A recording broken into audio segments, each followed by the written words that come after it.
Welcome. I'm Christina Tobin with Free and Equal Elections, and you're joining us on our weekly United We Stand sessions. Every week is so different, so diverse, different speakers. And this week I can say I got a friend here on the sessions, Chaitanya Estrella. Welcome to United We Stand sessions. Thank you, Christina. It's an honor and blessing to be here. Well, it was, I met you last year at Sister Winds Festival, Free and Equal Elections we sponsored as a part of our United We Stand tour.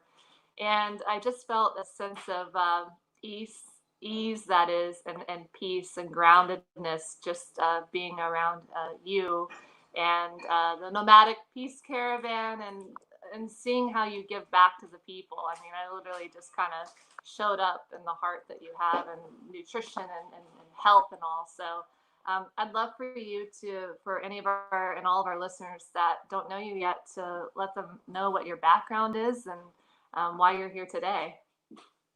Yeah.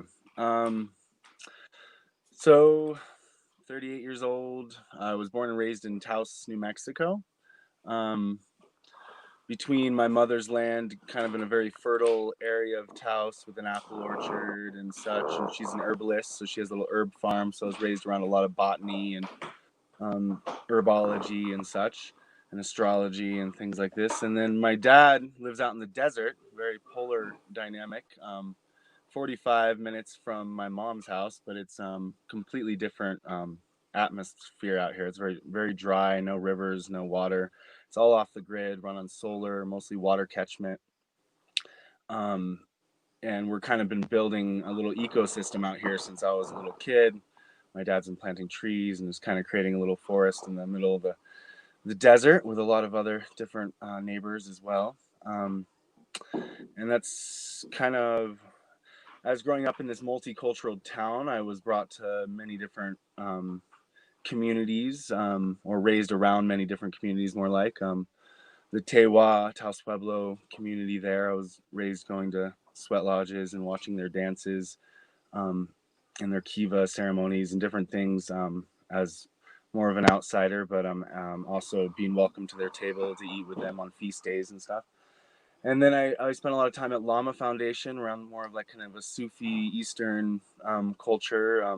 It's a very multicultural center that's been around since the early 70s. And then Hanuman Temple, that has a very like Hindu thing that Ram Dass started. The Be Here Now book was published at Lama Foundation, and then was kind of promoted, me and Crowley Baba's, Ram Dass's teachings. Or his teacher's teachings as well as his. But so I was kind of raised around this community of diversity, you could say, very cultural diversity. And growing up, I realized that seeing the different ceremonies of the Lakotas and the Tewa and the different tribes that have kind of landed here, as well as the tribes that have always been here,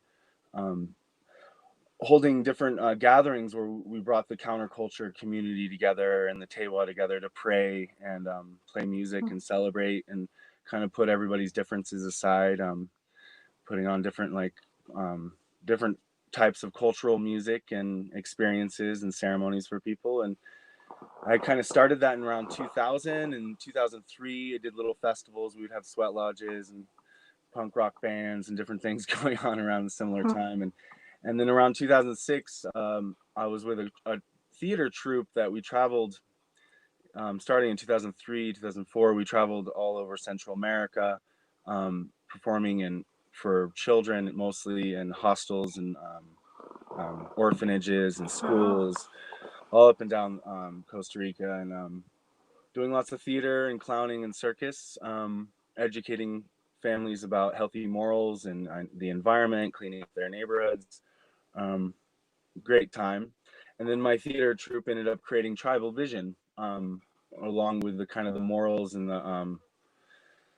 the cultural diversity of Taos, to help educate people that are coming through Taos, as well as the locals, about each other, because there's such a diverse little many different communities here. So we kind of brought this festival to kind of merge the different diverse cultures, essentially. And it's evolved very differently in different directions throughout the many years.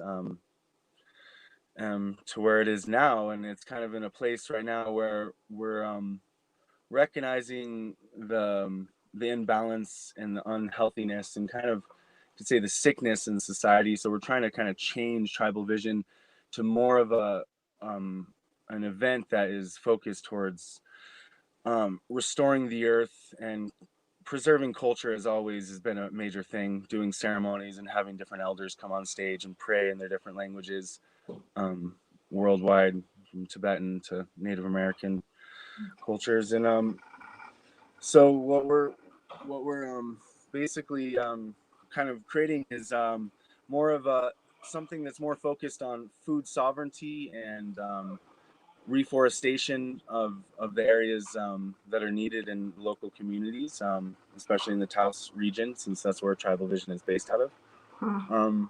And from Tribal Vision, many things have spanned. The Nomadic Peace Caravan has been a dream of many people that kind of came together. And Nomadic Peace Caravan now is kind of at this point where it's had a little bit of a lag due to the COVID situation. And so now we're kind of reassessing. We were going to start a walk going across the country, helping educate people on bills of rights and how they can create their own laws that are kind of home rules, basically, where a township declares itself home rule, so they don't have to deal with the state laws precedents over them, because the townships are often kind of a less than charter than even a corporation, or they basically have the state over them. They're a charter. They can hold in court and all these different things, but essentially they're not as powerful as the state, and the state basically can have set precedents over their laws. And so a lot of communities across the country have been very much trying to change this, creating the home rule movement, which allows them to kind of create their own laws, whether it's sanctuary cities for immigrants, or sanctuary cities for guns, or sanctuary cities for nature's rights, rivers, declaring them entities, declaring communities, kind of protecting communities through a Bill of Rights. And there's a lot of different communities, both conservative and liberal, across the United States and across the world, including governments like New Zealand and Ecuador, that have basically declared nature's rights in their constitutions as well. And so one of the Peace Caravan's original movements was to go from town to town across the Rocky Mountains and help the communities understand the importance of creating their own bills of rights and their own sovereignty through home rule, and changing their charter status from township to home rule.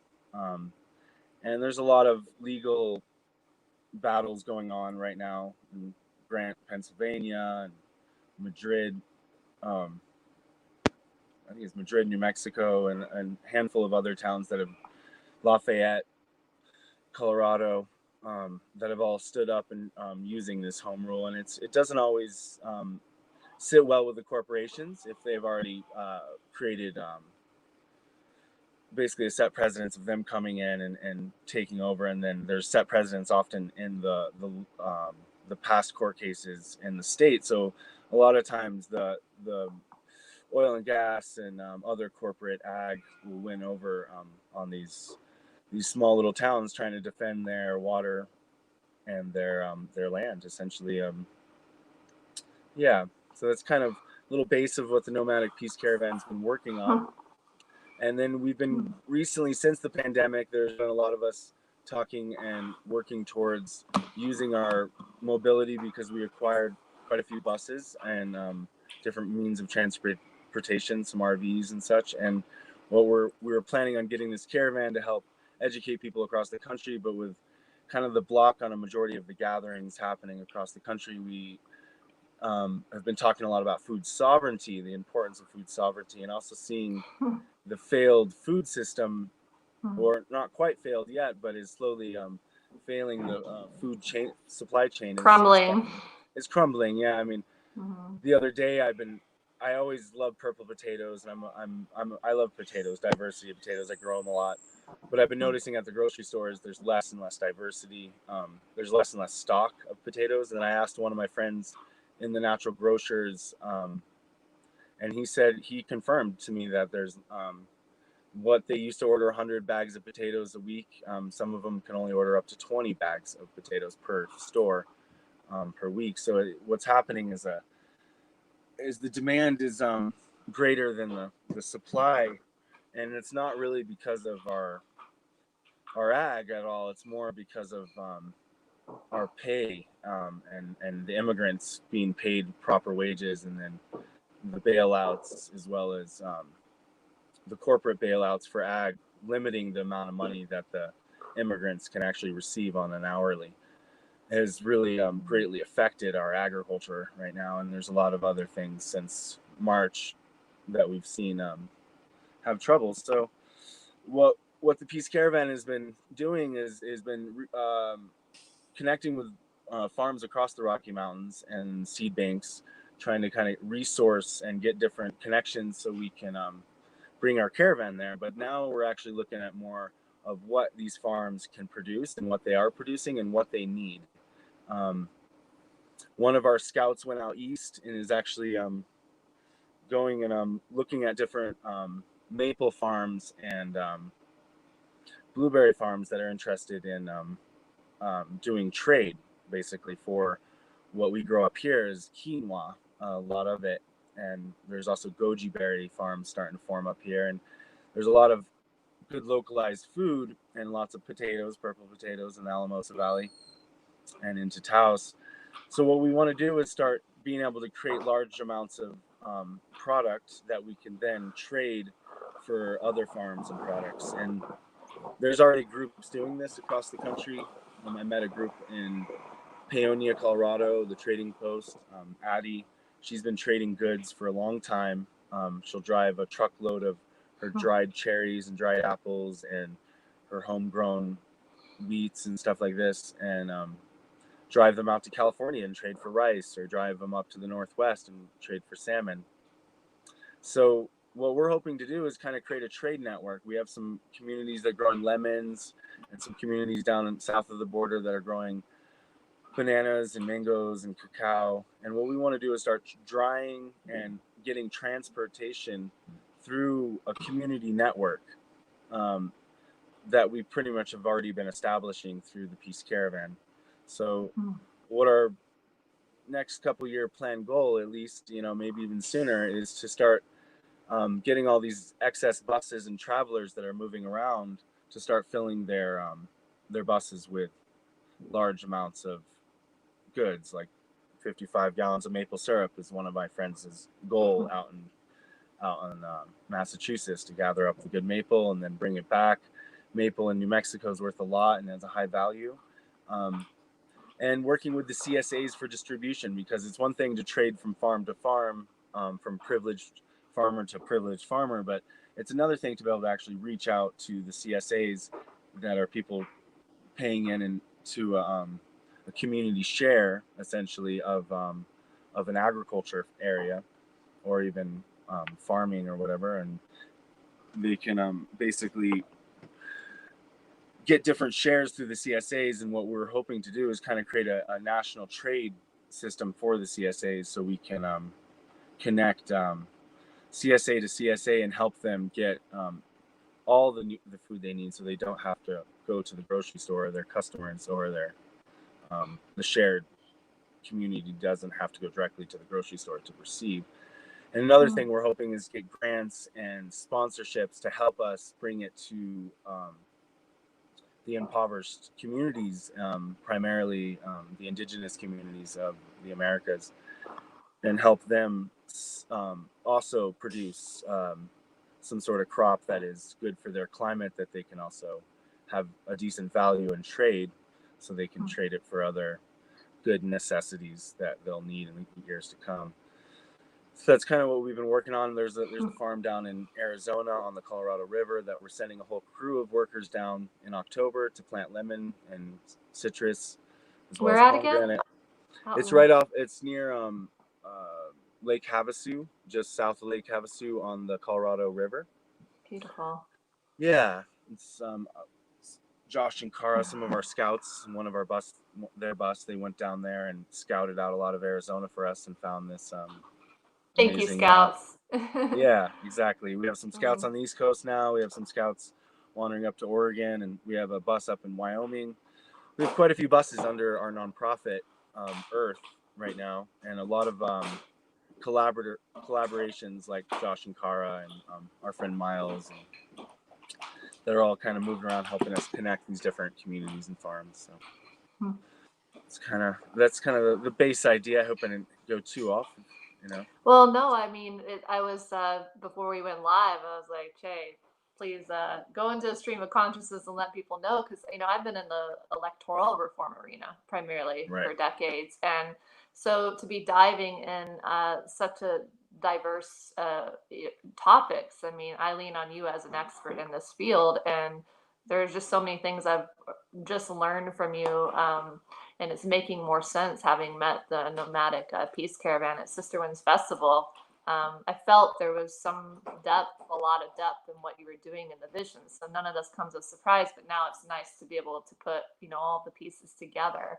And, I definitely going to just throw it out there. It feels right. But, we're moving forward with the United We Stand tour. So you can just think about it, but you are totally invited to speak at every stage of that tour and bring your caravan. So we're moving forward. We were on 3 different pieces of private land, one being Taos, New Mexico, teaming up with Tribal Vision. And I really want to commend you for staying strong. I mean, when we came in to sponsor Sister Winds last year, it wasn't going to happen. And I got a hold of Shayla, the founder, and we just happened to be in a space and a place for Free and Equal to sponsor and pay for the land. And I think was their 12th annual Sister Winds Festival. And all she needed was a few more people to come in and help organize. She's such a solid organizer herself, and some funding. And that being said, it just turned out to be such a beautiful event, and now even more support has come in. Kaywin of Urban Arts, thank you, Kaywin. So I see that in you and what you have done, and selflessly in building Tribal Vision. And with Yana, we stand. We had a setback a bit. But we had to push through back in 2014, and we're still haven't fully gotten to where we were, but we will.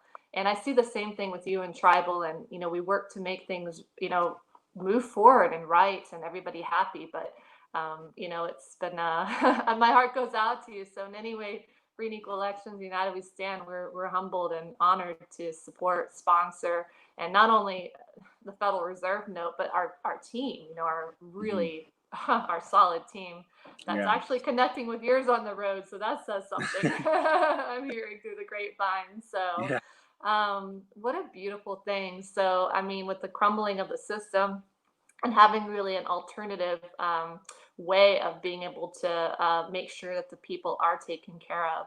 And, this, we got to take care of our communities, or our environment, you're saying, and nature's rights. But in order to do that, we got to take care of we the people, and vice versa. We got to take care of we the people in order for us to be able to take care of nature's rights. So it's all tied together. I would say, here you mentioned that you were raised in a botanical medicine in the cultural diverse community, Taos, New Mexico. Is that where your dad is too? Was that a huge? Is he a huge inspiration? I mean, maybe there were a few for you. Yeah, my dad where you are today. Yeah, I mean, it's interesting. My mom, I would say, is more of a multicultural religious person. My dad as well. He joined the Hare Krishnas, gave me this interesting name when I was born. But then, essentially, throughout time, he's kind of seen the dogma and the religions, and has more become definitely not an anarchist, but he sees God in all. Is the simplest way. My father's religion is he just likes to see God in all smiles and all life, and just really simple. My mother does too in her own way, but she's definitely uses more for Celtic and all the other religious stuff. She's very into Guadalupe and very into has been into Hinduism and all the different Native American churches. And has friends in all those different cultures, and is kind of considered a curandera, I guess, of sort, an Anglo curandera of the Taos area. A lot of elders go to her to ask her what different medicines do, and so yeah, I'm very wealthy in spirit and spirituality, and been raised with a lot of cultural diversity. So I'm very privileged in that way. Again, another white privileged man in our society, but I've definitely been privileged not with money, but with love and spirituality, I guess you could say, in some way or another. But yeah, so it's kind of super grateful for my parents. They're a big part of my life. I listen to their advice all the time. Just like any parents, they are challenging, but we all are. So Well, yeah, I definitely can relate. Kind of I don't even know, as a whole. I never met my biological father till I was about 11 or 12. oh, wow. And I was raised thinking somebody else was my biological dad. To this day, really, his name was on the birth certificate, and he passed away when I was 11, abruptly. And Wow. so when I met my father, Jim Tobin, we did the blood tests. I looked like him, definitely his daughter, and it was a second chance at having a dad. But I was never really around the political arena. I've been more of like, my major in college is graphic design, and marketing, nothing to do with economics or all that stuff and all. But dad ran for office in '98 as a third party candidate for governor, and I saw what the system did to wrongfully knock him off the ballot. And since then, it evolved from the injustices of the electoral system. And learning from you, and then the food and the corporate control that we have, and it seems like it has their tentacles in everything. Is, something we need to work together and unite and bring all the ideas together to fix once and for all. So yeah, that's right. The system is very, very kind of sick, as we know, just looking at any sort of news. It's not just sick with virus, but it's sick with cultural, many things, cultural everything. It has so much sicknesses, it's hard to even point out what's exactly always the problem, because there's so many things to point at. And on top of that, it's broken. The system has been broken. The capitalist nature of making private property more important than people's rights, through a police style state, is not benefiting us. It's always created an inequality, a classism of sort. There's always been that farm worker, and then there's the farm owner, and it goes all the way back to the Pope, drawing lines across our country and across the South America, and the kings of England drawing lines, giving Pennsylvania to William Penn, and being like, this is your kingdom now. And these are like the original charters. This is where it all started, is by these kingships of Europe, and these religious leaders of Europe basically drawing lines over continents they never even stepped foot on. And and then slowly, as we woke up to it, we had a revolution, but against those corporations, the East Indian Trading Company, and yet, Civil War again. We were at odds with corporate tobacco farmers and people taking over our lands through wealth and trade, and then here we are again. Corporations now have personhood, which is even worse, because it's one thing to have ownership of land and be one that can vote because you have the land, or white, males essentially that wrote this so-called document of freedom. This Constitution also included the 3/4 clause, which has so much about slavery, and still is in there, just has been given to our prisoners, not to our farm workers. But essentially, how the whole Constitution is formatted is for property owners. It's for people that have more wealth. It's not necessarily for all of us. And once you add in corporate personhood, then they're like gods. They are gods. They can't die. They get passed on. They can keep taking more and more land. They don't have to drop an inheritance. They stand for hundreds of years. And that's a serious issue in this country. Having corporations with more rights, more accessibility to wealth and through their riches and passing on the wealth with families that can inherit the corporation just to keep it rolling, or even passing it on to other executives that they choose. It's and it's all for profits. It's not for humanitarian good. I mean, the 501c3s or the 501c's in general, all the charters, the 501c charters, we're all there to kind of make up for what the corporates weren't doing, to help the people where the corporates weren't standing, like the church or the lodges, essentially the Masonic lodges. All these things were there to help us. You know, the nonprofit status was there to help us fill in the gaps that the corporations couldn't fill because there was no profit to be made. And it just shows the whole system is for some sort of personal gain, and if that gain is inherited, then these people are already on top of everything, and it's really it's not balanced. You know, we need to really look at our communities and reassess what is a river, what is the mountain that gives us the river, and how does it affect our lives. If that mountain wasn't there giving us the river, would that affect us greatly? You know, or if the river wasn't there, would that affect us? And how much is the river a part of our community? How do we treat our river? What rights do we give our river? Can we speak for our rivers? Do rivers have a voice? These are all questions that I ask myself a lot, you know, working with the nature's rights movement, and how we can integrate change, because there is something to say for humans having solid rights and having them to the point where we can still hunt and still, you know, gather our food and gather our water and our wood without impinging on a species' rights or even on a river's inherent rights. But as the law stands, personhood has the most power in the Constitution. And when it's corporate personhood, it even has more power than a normal person. And that's one of the reasons PG&E and a lot of BP get away with these massive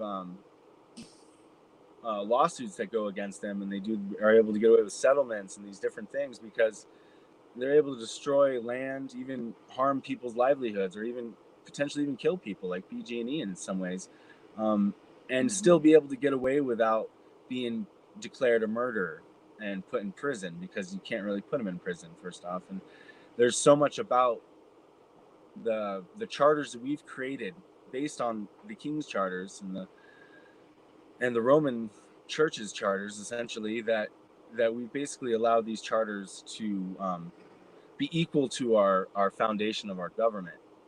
And so our government stands equal against every corporation in court, and it shouldn't be that way. Corporates should, in my heart, corporates should almost be like a township, where they are less than the Fed.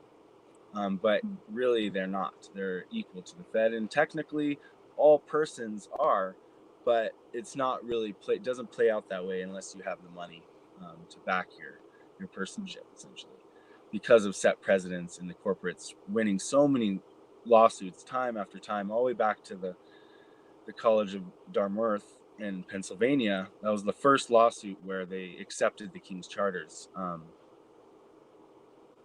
outside of the perimeters drawn by the Kings, like Pennsylvania, and the 13 colonies. But so you know, I'm not against the Constitution. I think the Constitution needs to be revisited, revised, or completely scrapped and rewritten, because as it stands, it's for patriarchy, it's for control, it's for domination, and it doesn't look like that. It's worded really well, but if you actually look at even the Articles of Confederacy, give you more freedom and don't limit women's rights, don't limit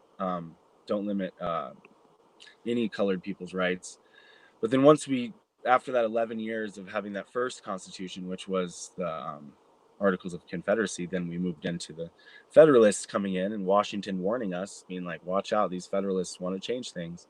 And they put in the Constitution we have today, which pretty much gives property owners and more power.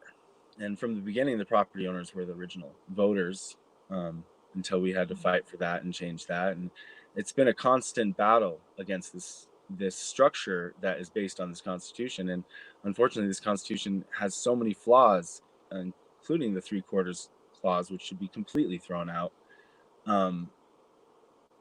That it's hard to say it's going to be an easy job to rebuild, or even if Congress will ever even bring that back to the table. It's been way too long since we've revised the Constitution. I think the last revision was in the 70s, after the civil rights movement really pushed it through. And I could be wrong. It could even be earlier. No, I'm pretty sure it was in the early 70s. And a lot was changed then. But yeah, the Voting Rights Act of Yeah. 65 that former Attorney General Ramsey Clark actually drafted that. And Right. that spun off from the March of Montgomery, Right. with MLK and Amelia Yep. Boynton Robinson of Selma really Yep. being a huge spark in bringing MLK and others there. Yeah. So that was when it started to shift. Yeah, so one more major revision in my mind, including removing corporate personhood. This is not okay. To have a stack of paper more valuable than a river that feeds and takes care of thousands of people in agriculture and cattle and animals and ecosystems. Each river needs the right to thrive, needs the right to survive and be healthy and equal to a person. If someone kills a river, if a mining company or any sort of oil and gas company kills a river, they should be charged with murder. They should not be charged with anything less than murder. And in many ways, they should be disbanded. And with the EPA being totally gutted, and so much being gutted right now, that it's like we almost have to create another environmental movement to rebuild what was already slightly failed. The EPA hasn't been doing a good job for a long time. They did okay at periods and stood up when people really made a stand, but too often the state environmental protection agencies and the EPA fail to do their job by taking bribes, essentially, in my opinion. But they have a legal way to terminology that, but they essentially get paid out to turn their head or to fines. It's like the Animas River enters into New Mexico from Colorado. There was a major breach on that. The BLM was found faulty of it. It wasn't the original mine company because they had properly closed it, but the BLM come in and try to leach this into the Animas, and it breaches, breaching tons of toxic arsenic and iron into the water, killing the whole river for like 50 to 100 miles or more, and causing years and years of serious cleanup. The problem with that is that they're not being charged properly. They're not, the amount of money it would cost to properly restabilize and bring that river back to its original state prior to this breach would be about 10 years and up to hundreds of millions of dollars. Meanwhile, they're getting fined minimal fines of under 10 million, and it's not even enough for the BLM to afford to actually clean up the river and the Fish and Game to take care of the situation. So the fines aren't adequate to what the abuse and the destruction that is happening. And it's the same with BP and PG&E. These fines aren't adequate at all. And in many ways, if corporations kill people, they should be disbanded. And too often It's intentional. It's Yeah. intentional. The fines are not intense. They go into it knowing, okay, well, the payout, the profit's going to be far Right. more than the fine that we're going to have to pay. And it's back to who's making these laws? Yeah. Congress, right? Right. Shame on them. Yeah. Really, shame on Congress. And I think maybe Thomas Massey in Kentucky might be the only exception as far as anybody that I might personally support at this point in time. Amash is pretty good too, but Massey's a whole nother level, Thomas. And so, but they really do allow these corporations to get away with it, and we know why. It's those corporations that are helping them to get reelected over and over again. That's right. So they don't have the incentive to well, yeah, they have every incentive to support the corporation so they can continue to get reelected again and get all their kickbacks under the table on top of their, pension payouts lifelong. And it's just, Yeah. it's not all the more reason to fix it. I mean, we can sit here and try to fight the old paradigm, or we can shift towards building the new. And then the Yep. new, we replace them all peacefully, let that not positive energy go, and focus towards the solutions of building a new earth, or rather healing the current earth, and then building a Yeah. new future. So, I mean, that's a way more fun way to go. Yeah, that's definitely what the Peace Caravan's intention is. We have a big thing about planting trees, and we're really pushing a lot of different communities to start gathering and creating nurseries to start really putting more trees in the ground. And we're also working a lot on the nature's rights movement, which is mixed with the community rights movement, which, a lot of communities don't even have the right to protest. You can't go block a truck that's drilling or tearing down your trees in your local forest legally. And there are places in the world that you can do that, and there are protective acts in the world that you can, but you can't just necessarily go block traffic if it's affecting your livelihood in this country, which is a sad thing, because we don't honor our activists or our protesters when they're really just fighting for their base needs and what they would like to have in their community, which is oftentimes it's the corporations and the government that's coming in and telling them what they can do and can't do, and then upsetting the communities. And when the corporations are constantly limiting us, and the governments are constantly limiting us and stopping us from actually progressing as a culture, it's just like the 500 and some patents they've suppressed for free energy patents. Why have they suppressed those patents? Isn't this truly like a democracy, or is this really a capitalist country? If I have a better product than my fellow rival, does that mean I have to be suppressed because my fellow rival already has enough money to suppress me? And there's that left and right in our country, where amazing inventors come out, like Tesla, like Paul Panton, and are totally gaslit and covered up and hidden away until they pass, and then you start hearing about their technologies after they die. And this is I really feel that, and true human rights, so the suppression of the women in this country and worldwide has been a major reason why we haven't evolved, really, in my opinion, for about 100 years. And we're still using technologies, trains included and airplanes included, that are 100 years old. Engines and turbines that we knew 100 years ago about. And we have way more advanced turbines now. And we're not even stepping out of the combustion engine, which is insane, because we have so many greater engines that have been discovered in the last 100 years, and none of them are being really brought to the market, except a couple of the billionaire, Tesla and these Nissan and stuff, that are able to bring it in. But the war against the electric car has been a big thing, but it's also just the war against our freedom, and our sovereignty as individuals. For me, it's not a piece of paper or a document that gives me my rights. It's my own knowingness of who I am and my surroundings and how I treat the world that gives me those rights. These charters are great to have, where we all come together and agree that we want to do this together to make this world a better whatever, or bring some sort of new product to the world that can advance our society. But in the end, if the charter is just there to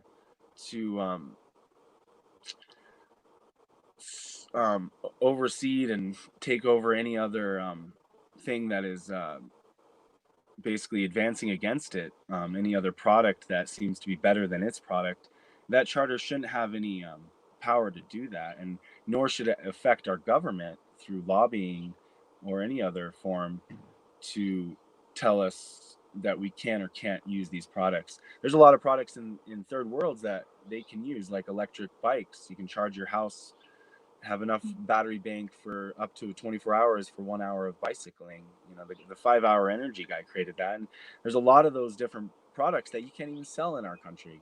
And it just shows you, like, what is freedom? What do we really see as freedom? And what are they are really allowing us to have as freedom? And why is it them giving us it? Why aren't we just doing it? And then No, we will. yeah, and we will, and we are, and many of us are, and then many of us are targeted for doing it. But at the same time, I definitely when we unite, though, there's no targeting. It'll just yeah, be, there's more of us it's than true. there are of them, and it's like, join us peacefully. It's true. Forgive and join within reason. Yeah, And the other ones will just fade away. They'll just kind of disappear, that's right. Yeah, scatter. stepping away from the corporate dependency is one of my major things right now. I've been planting tons of food out here in the deserts, growing lots of corn, squash, beets, doing really well. I've helped a couple other people start greenhouses and farms this year, and then I started got my mom's farm really rolling and producing a little bit more than it normally, actually a lot more than it normally does.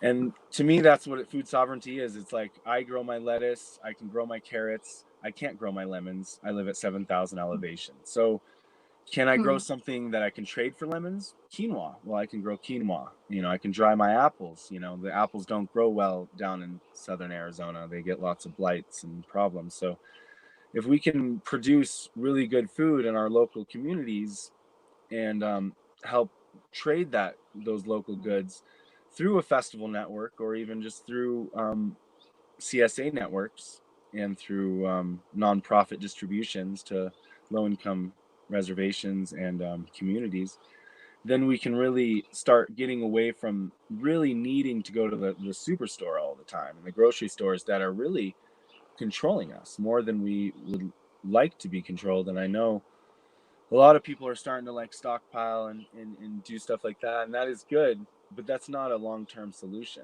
The long-term solution is reestablishing the trade routes that the natives once had, that the settlers once had. Back in the early 1900s, during the Depression, there was a lot of stores that started creating trade economy currencies just in their own store.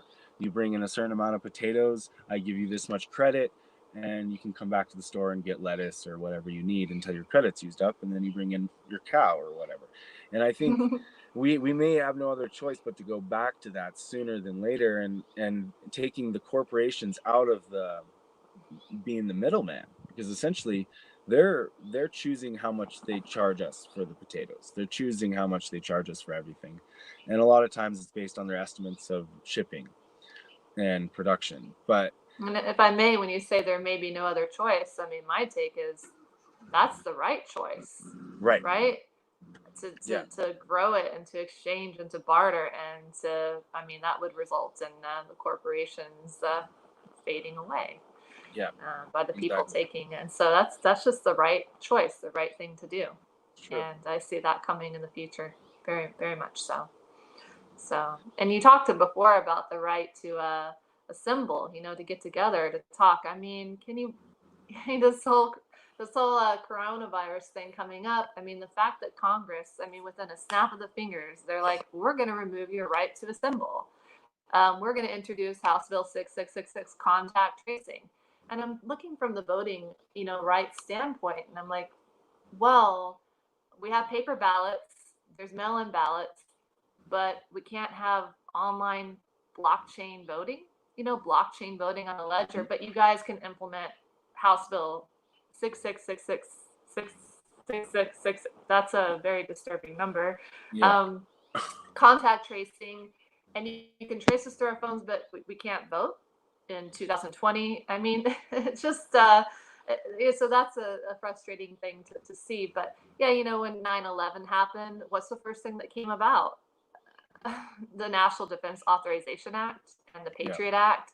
And you look under the definition of the NDAA, and they define a conspiracy theorist as a terrorist. Since when having an idea or a thought, freedom of speech, conspiracy is not just like they labeled hippies in Woodstock to take away their power, to divide, to belittle. A conspiracy theorist, you have a thought. So you're wrong. We're going to belittle. You're out there. It's like, this is very obvious what they're doing. And I mean, we see right through them. And I just, all the more reason to fix it. I mean, people that get pessimistic or give up, I tell them don't.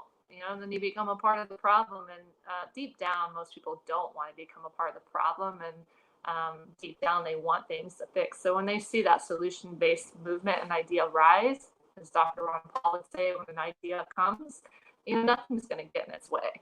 And I agree with him and a lot of leaders in the political arena, but also in the spiritual arena and the food arena and so on.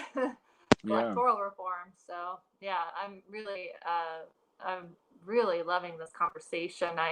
I wanted to, we got about 15 minutes. It just flies by, right? It's like an hour and then you're like, it flies by. I want to go kind of in the direction of one of my favorite lines in the music, in the song, Watching the Wheels, go round and round by John Lennon. And the line that he has in there, is that there's no problem, only solutions. And so I know you've talked a little bit about the steps you've made and the future plans of securing our food trade, but I'd like to kind of shift towards the end of this conversation towards solutions and dive a bit deeper into what you have as a vision with the nomadic peace care, and which might I add, United We Stand is a tour for the people. And eventually, Free and Equal is going to go on a decentralized open source platform. I'm simply a visionary and a uniter and a connector. And I foresee the sponsors and the intellectuals and the cool companies like Dr. Bronner's, that do good things for our world, joining on the tour and so on, and being potential sponsors and supporters for beautiful ideas like what you are and have created decades of your life. I could say maybe. But that being said, I want to dive into what are the future plans of securing our food trade? Like what are your thoughts on that, in the direction we're going to go in? So there's been a lot of different friends as well in the crypto scene that have been asking me the same thing, and for me it's ideally we want to have alternative run vehicles. We don't want to be running on gas and diesel. So ideally we somehow manifest some electric semis of Teslas or someone's larger vehicles that we can transport either veggie. I used to work on a lot of veggie semis or veggie buses and stuff. So either some sort of alternative fuel to move outside of the gas and oil. So that's kind of more of a long-term solution for what we need. But right now it's mapping out and connecting all the farms that are willing to join us in this trade system through the CSA kind of forum, and basically where we can show up with our maple syrup and trade for their quinoa. We can show up with our quinoa and maple syrup and trade for their lemons, and so on. Go get some rice in California. And there's already a large network of travelers that we're connected with, and we're already connecting with these farms. So what we want to do as the Peace Caravan is we want to send laborers out to these farms and help them increase their food production. Like this place in Arizona only has a handful of lemon trees and a handful of orange trees right now and a couple of pomegranates. We want to see hundreds. We want to see they have the water, they have the resources, they have the backing. So we want to help them increase their production. And in doing that, they'll join this trade program where we can bring them rice and quinoa, part of this traveling network. There's definitely a thought of uniting it with the festival communities, depending on how that rolls in the coming years, having like little storefronts at the festival communities. Ideally, we bring it complete trade, there might be a need for, while we're still using the gas and the diesel, there might be a need for being able to sell some smaller products to get that going. There's also been a talk about if we do go alternative fuel, that we could actually certify our stuff zero carbon. And there is no certification yet for zero carbon, and there really should be, with how much of an environmental green movement is out there. At least to have like a 10% carbon reduction or 100% carbon reduction on your package, knowing that your food wasn't traveled here through petroleum means, but it was traveled through alternative means. So that would be ideal. But right now, while we're still in this capitalist system, we have to be aware of that, the finances that are needed to transport everything. So it's either kind of going with more of a nonprofit status and getting, which we have, and getting the grants needed to kind of create more food More sovereignty. sponsors. Yeah, sponsors in areas where we need, like the indigenous communities and areas that are really needing the supply of healthy organic food, and not just sorry, it's the bus neighbors over here. But so I guess my real Yeah, I solution was going thing to be is like, outdoors today, but there was all this noise. I'm like, all right, well, I I'm know, just going to be indoors. big old community out here. Yeah. But yeah, so Tomorrow.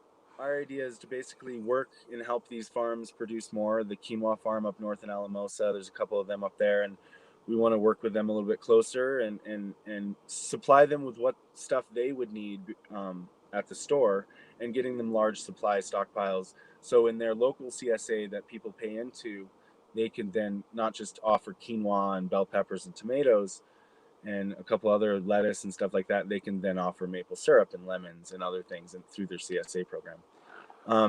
And then that totally cuts out the corporates in the way. So that's kind of our goal, is to try to make some sort of delivery and pickup systems.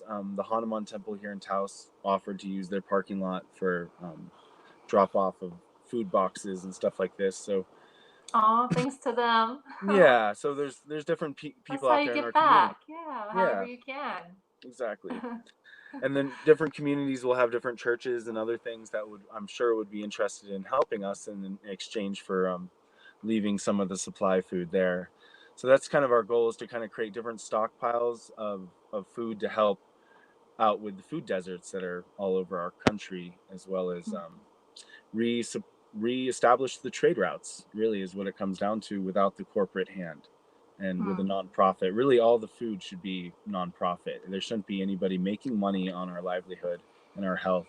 It should all be nonprofit, and everybody should get paid. But if we're in this corporate society, but if it doesn't keep going as it does, and the dollar collapses, which it could, it'll be a good thing to have as trade routes and communities and farms in touch with each other, to make sure that we're all well nourished and sustained into the coming years, with or without the government and corporations doing it for us. Well, the dollar part, it seems like there's a strong push for us to go completely digital. And some would say, I've interviewed Deborah Griffin, monetary expert, and knows the whole history of the Federal Reserve, author of The Creature from Jekyll Island. So there's definitely discussion of the one world order, one world digital currency. So that's interesting. That I like to just keep my eyes wide open. But I do foresee more alternative currency rising from the cryptocurrency world. Yes, there's Bitcoin and Ethereum and Dash. I love Dash. I love Nexus.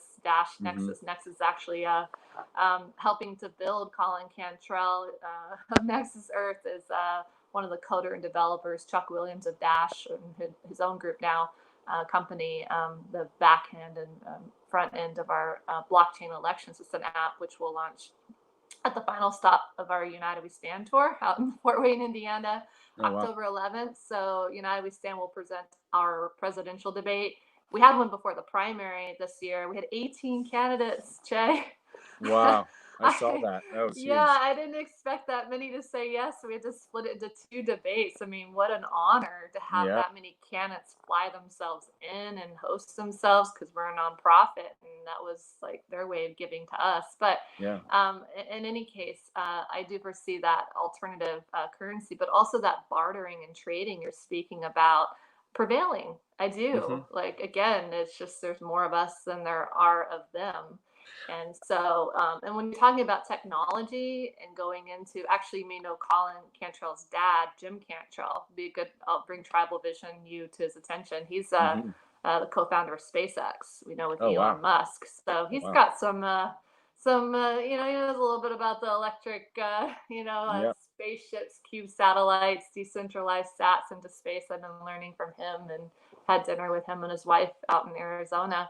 But yeah, it's just this interesting, seemingly divisive topic is the whole global warming. I'm like, well, this can be a topic where we can unite. Why don't we, instead of give subsidies to things that are bad for our environment, maybe give less subsidies for things that are good for our environment, and then that results in our environment healing, but first and foremost, the people healing. We Yep. don't want to be around all these toxins. I mean, we're experiencing them first before they go out into Mother Earth. So we got Yeah. to take care of With ourselves first. Well, in order, when we do, that'll inevitably result in taking care of Mother Earth. So yeah.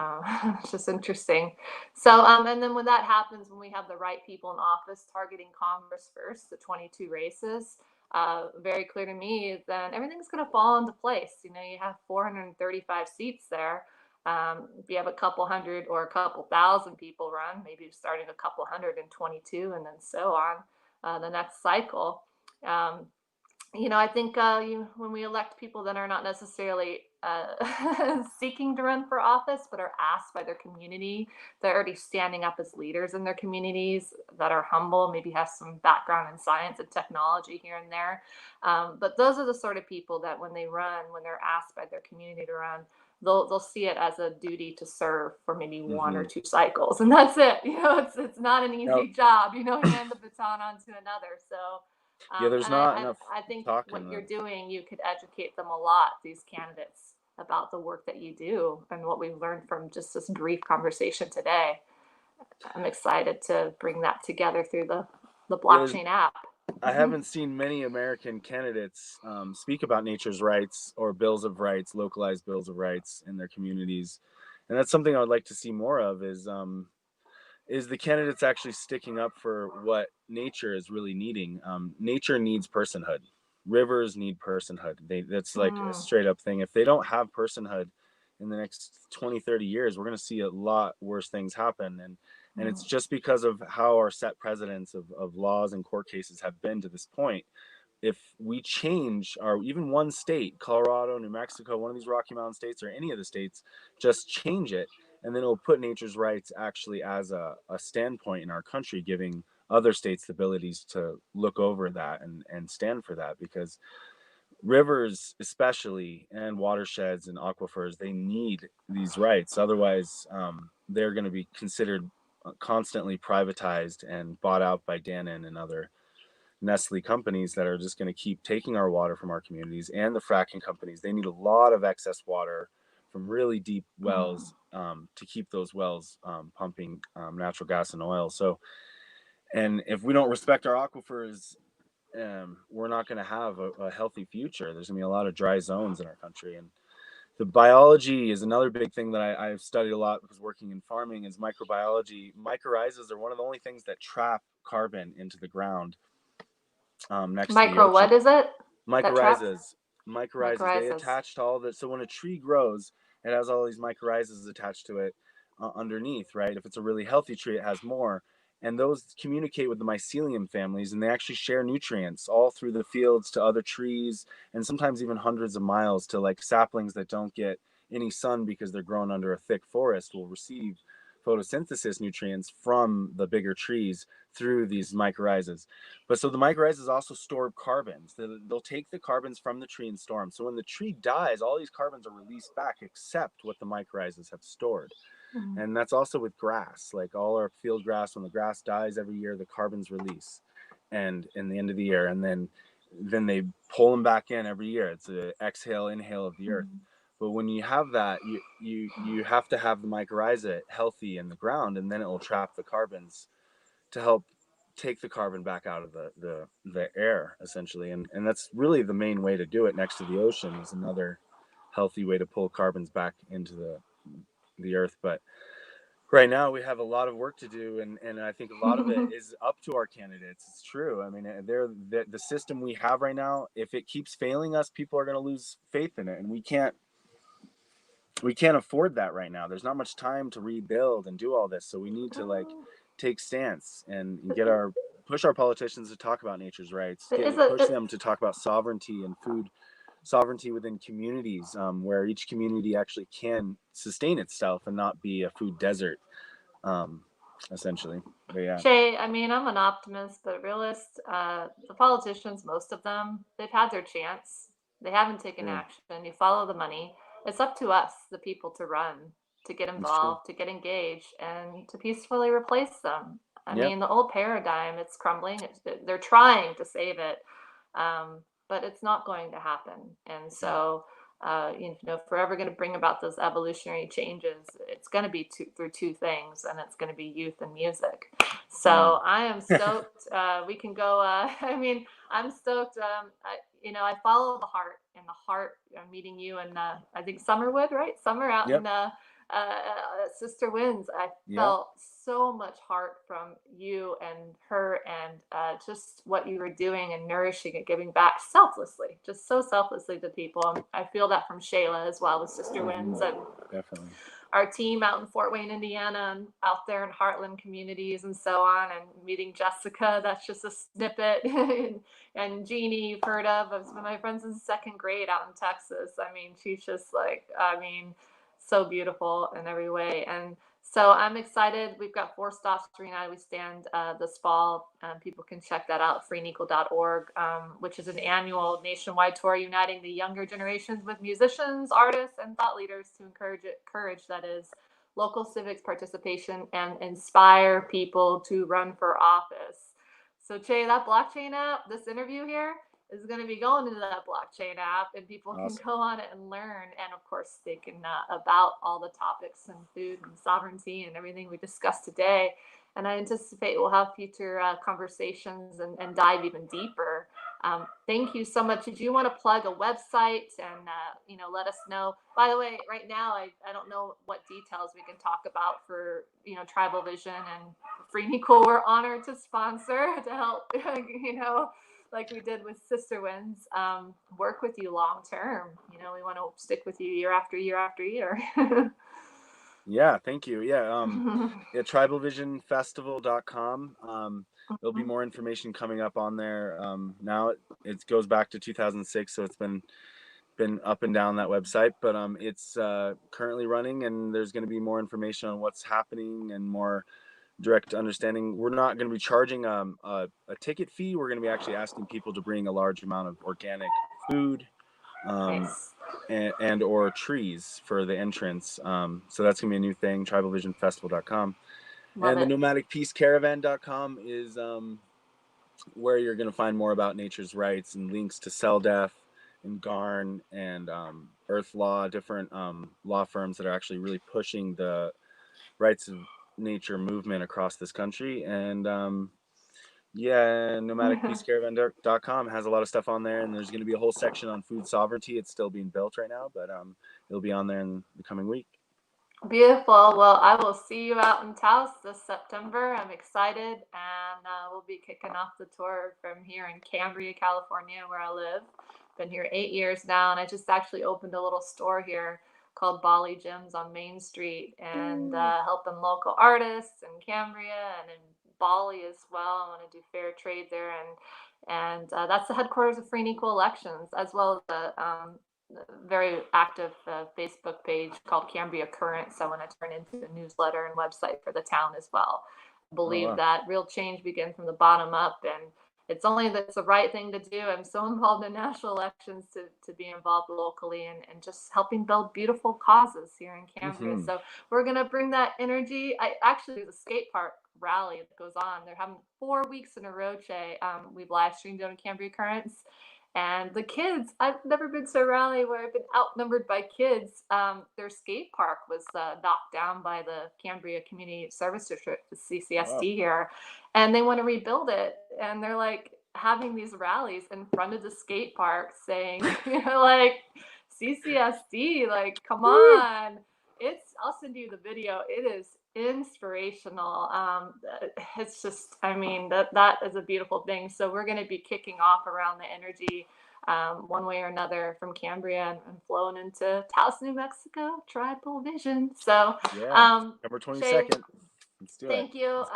Yeah, I know. Let's do it. And much love to you. Appreciate your time and just your knowledge. Thank you. I've learned so much today, and I know our listeners have as well. So much love. Glad Peace to you, to all Christina. of you. I'll see you in a few months. Indeed.